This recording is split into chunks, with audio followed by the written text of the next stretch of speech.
Bueno, vamos a calcular momento de primer orden, centro de gravedad y momento de segundo orden de estas dos figuras rectangulares. En el primero de los casos, la figura está apoyada tanto sobre el eje X como sobre el eje Y, y en el segundo de los casos no está apoyada sobre el eje X y tampoco este segmento está apoyado sobre el eje Y. En el primer caso, si queremos calcular el momento de primer orden con respecto al eje X, dijimos que se calculaba como la densidad por el área del rectángulo por la distancia entre el centro de gravedad del rectángulo y el eje X, que sería este segmento. Si esto mide 4, este segmento, la distancia entre el eje y el eje X, que era la coordenada Y del centro de gravedad. O sea, la densidad por el área, que es 4 por 3, por la coordenada Y del centro de gravedad de este rectángulo, que es 2. Así que esto da 4 por 3, 12, por 2, 24 delta. El momento de primer orden con respecto a Y era la densidad por el área por la distancia al eje Y, definida esta distancia al eje Y por la coordenada X del centro de gravedad, que cae en 1,5. Entonces es delta por el área por la coordenada X del centro de gravedad, que es 1,5. Esto da 12 por 1,5, 18 delta. Ahí tenemos los momentos de primer orden. Vamos a los de segundo orden.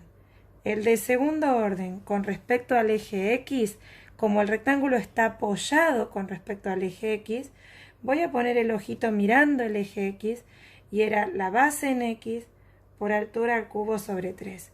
La base en X mide 3, la altura del rectángulo es 4, hay que elevarla al cubo y dividirla por 3. Así que esto termina dando 64. Y hay una sutileza, me faltó la densidad. Densidad, vamos a ponerla acá atrás, por la densidad. Y el momento de segundo orden en Y es la densidad por la base al cubo sobre 3, pero ahora es la base en Y. Entonces, como voy a calcular el momento de segundo orden con respecto a Y, miro el rectángulo desde el eje Y. La base, ahora mirando desde el eje Y, mide 4. La altura, en consecuencia, mide 3 al cubo sobre 3. Podemos cancelar acá y que queda un cuadrado. Queda 9 por 4, 36 delta.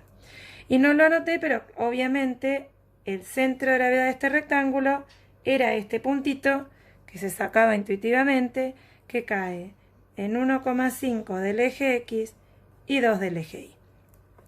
¿Qué ocurre cuando el rectángulo no está apoyado sobre los ejes cartesianos?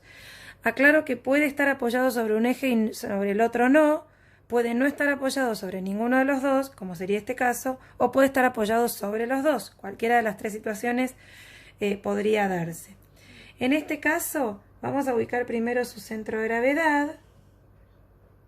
Cae en, esto es 3, 3,5, está a 1,5 de distancia respecto de cada uno de los vértices del rectángulo. Y en Y cae en 3, ¿sí? Obviamente la mitad entre 1 y 5. Ese es su centro de gravedad. Entonces, el centro de gravedad tiene coordenadas 3,5 en el eje X y 3 en el eje Y.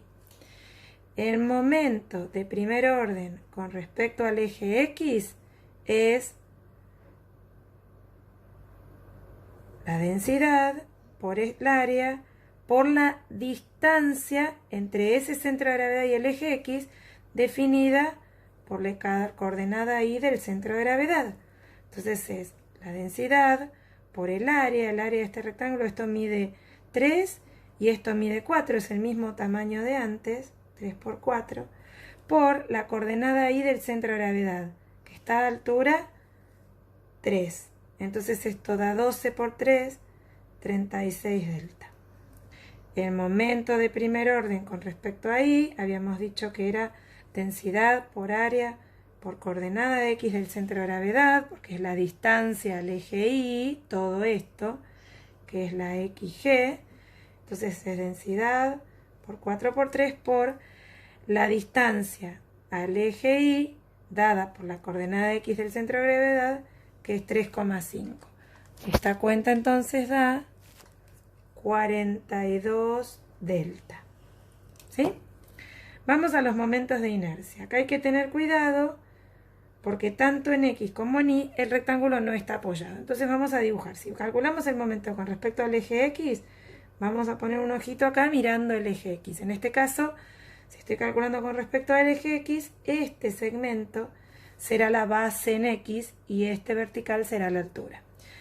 Como no está apoyado, tengo que usar el teorema de Steiner. O sea que la fórmula es densidad por base por altura al cubo sobre 12 más el área por la distancia al eje X elevada al cuadrado. ¿La distancia entre quién? Entre el centro de gravedad y el eje X. Entonces es la base, si estoy mirando desde el eje X, la base mide 3 unidades. La altura es todo esto, que mide 4 al cubo sobre 12 en este caso, más el área, 4 por 3, por la distancia al eje X, que es todo este segmento, 3 unidades elevada al cuadrado. Bueno, y habrá que hacer esa cuenta, ¿no? Obviamente. Y el momento de segundo orden con respecto al eje Y es densidad, base por altura al cubo, o sea, la misma formulita, nada más que ahora es la distancia con respecto al eje Y elevado al cuadrado. Y otra aclaración más, si estoy calculando el momento con respecto al eje Y, el ojo lo pongo observando desde el eje Y. Entonces ahora esta es la base de mi rectángulo, en este caso esta base de acá mide 4 unidades y esta altura mide 3. La base y la altura cambian en la fórmula dependiendo de qué eje lo estoy calculando.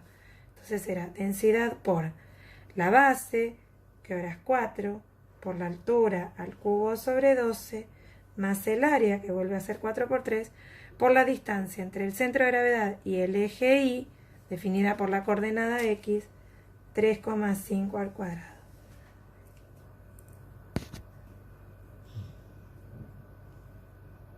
Bueno, recién hice las cuentas. Este primer término termina dando 16, este segundo término da 108, y entonces la cuenta total del momento de inercia con respecto al eje X da 124 delta, y con respecto al eje Y el primer término es 9, el segundo término da 147 y el momento de inercia respecto al eje Y es 156 delta.